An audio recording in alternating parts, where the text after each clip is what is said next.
Sinimulan na ng DOJ ang evaluation sa witness protection request ng tinaguriang King and Queen of Flood Control Projects. Pero bukod sa Diskaya couple, may ilan pa raw na gustong sumailalim sa programa. Narito ang agenda report ni Joash Malimban.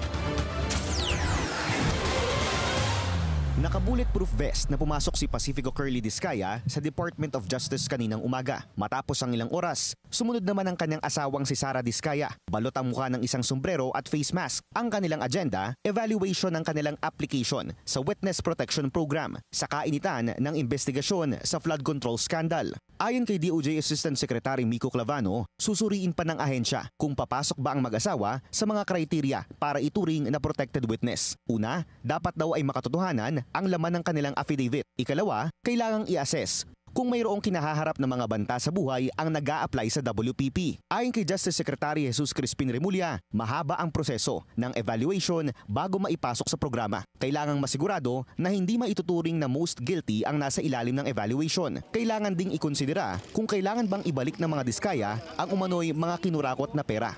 I doubt if there's anybody here who will say, pag may ill-gotten wealth, huwag isole. Diba? Lahat tayo, we agree on that. I think that it's one principle that binds us together on this matter.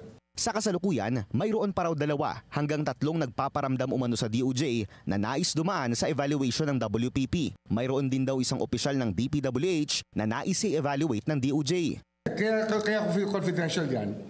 Kasi nga, we have to protect them. We have to protect them. That's the first principle that we have to let out to people. That we can be trusted with any information you give us. We will not use it unless we are able to agree. Unless we are able to agree on everything.